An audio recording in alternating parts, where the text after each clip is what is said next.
गुजरात की बारी आने वाली है और गुजरात के बारे में हम आपको बताना शुरू करेंगे धीरे धीरे करके, क्योंकि यहाँ पर भी हमने पुरुषों से महिलाओं से अलग अलग वोट किए हैं। हर वर्ग में पूछे हम कि क्या है उनकी राय, किस पार्टी की तरफ वो जा रहे हैं, किन मुद्दों पर वोट पड़े हैं। अब हम गुजरात के कुछ ही देर में आपको आंकड़े दिखाने वाले हैं और फिर लिए चलेंगे राजीव, हमारे सहयोगी गुजरात के आंकड़े आपको दिखाएंगे। तो फिलहाल आपने देख लिया, दिल्ली एमसीडी हो या फिर हिमाचल प्रदेश हो, दिल्ली एमसीडी में अगर आम आदमी पार्टी जीत रही है तो कांग्रेस पार्टी सरकार बनाती दिख रही है हिमाचल प्रदेश में। मुझे लगता है कुछ सेकंड्स का इंतजार है। सुप्रिया, आप हाथ उठा रही थी, जल्दी से अपनी बात पूरी कर लीजिए। लेकिन कुल मिलाकर अभी भी सरेंडर करने को शर्मा जी तैयार नहीं हो रहे हैं।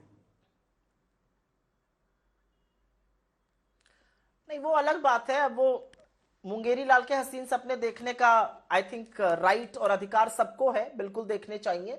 लेकिन मैं फिर भी कहूंगी और मैं ये बात दावे के साथ कह सकती हूं कि जो एक्चुअल नंबर आएगा वो 40 से बहुत ज्यादा आएगा। एक छोटी सी बात हिमाचल के लिए जरूर कहना चाहती हूं, क्योंकि हिमाचल का प्रोपोर्शन ऑफ लोग, रेशियो ऑफ पॉपुलेशन वर्सेस जो लोग आर्मी में जाते हैं, वो देश में हाईएस्ट है। और वहां पर जब आपने ये अग्निवीर जैसी स्कीम लाए, उसका प्रकोप झेलना पड़ेगा। और ये मैसेज है इस देश की जनता का कि जब जब आप गलत नीति बनाइएगा तो जनता उसका प्रतिकार जरूर करेगी। आप सुनना चाहिए, अच्छी बात है, ना सुनना चाहिए अलग बात है। लेकिन एक बात यह भी अंजना जी याद दिलानी जरूरी है, और आप लोगों ने यह कवर भी किया था कि प्रधानमंत्री मोदी ने हिमाचल में कहा था कि मेरा चेहरा देखकर वोट दो, और अगर यहां पर वोट नहीं मेरे उस पर पड़ेगा तो यह मेरा व्यक्तिगत नुकसान होगा। मोदी जी ने अपने चेहरे पर वोट मांगा था, उसको भी नकार दिया है जनता ने। तो थोड़ा सा सोचने की जरूरत है आज। शर्मा जी, इस पर रिस्पॉन्स आपका? एक छोटा सा रिएक्शन दे दूं मैं इनका। नहीं, मैं इतना सा बता दूं, सेना की बात करना कम से कम कांग्रेस के प्रवक्ता के मुंह से अच्छी बात नहीं लगती मुझे। जो सेना के चीफ कमांडर को गुंडा कहते हो, जो एयर स्ट्राइक और उस पे सेना से सबूत मांगते हो, और उनसे क्या अपेक्षा रखते हैं कि सेना उनके साथ खड़ी हो रही है? सेना के लोग, क्योंकि यही लोग हैं जो सेना का अपमान करते रहे सबसे ज्यादा। लेकिन घिसे पीटे नहीं है जनाब। आप ये आपके कुकृत्य जो है आपके, अब बीच में मत बोलिए सुरेंद्र जी, एक एक करके सुप्रिया, बीच में ना बोले। बोलिए।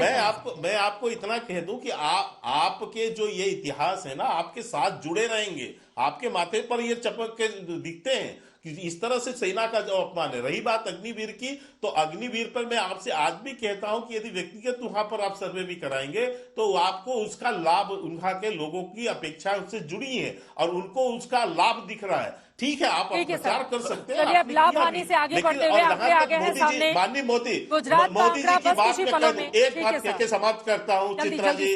ठीक है, मोदी जी की जहां तक प्रश्न है, मैं आज भी आपको बता दूं कि हिमाचल की जनता और खासकर माता बहनें जो है वहां की, वो जो है मोदी जी के प्रति जितना अपनत्व उनकी रैलियों में दिखा या जाते हैं तब वो लोगों से जिस तरह से जुड़ाव है, जितना अपनापन हिमाचल की जनता का उनके साथ, वो दिखेगा आपको। भारी है, लेकिन फाइनल जो नतीजे एग्जिट पोल के ही सामने आए हैं उसमें बीजेपी पीछे है, इस बात को भी स्वीकारिए। ठीक है सर, मैं लौट रही हूँ, कुछ ही देर में गुजरात का एग्जिट पोल हम देश के सामने रखेंगे।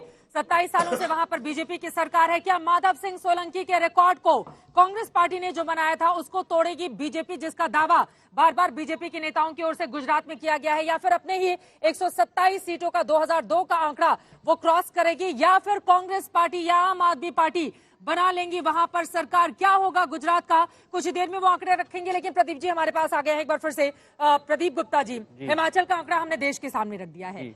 मार्जिन थोड़ा कम जरूर है, वोट प्रतिशत में 2% का ही फर्क है, लेकिन सीटों में जब वो कन्वर्ट होता है तो कांग्रेस को फायदा पहुंचाता है।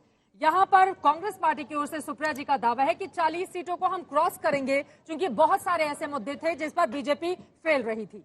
जल्दी से इस पर एक टिप्पणी आपकी। नहीं, अब सुप्रिया जी बताएंगी वो तो कैसे आगे क्रॉस करेंगी, हमारा पोल तो ये कहता है। लेकिन मैं एक चीज बता दूं, हिमाचल प्रदेश के संदर्भ में यहाँ की एक विधानसभा में करीब टोटल 80,000 वोटर होते हैं और 75% लोगों ने भी वोट किया, तो इसका मतलब हुआ केवल 60,000। तो यहाँ पहाड़ों के ऊपर मार्जिन इतना कम होता है कि दावे के साथ किसी भी बात को कह पाना मुश्किल काम।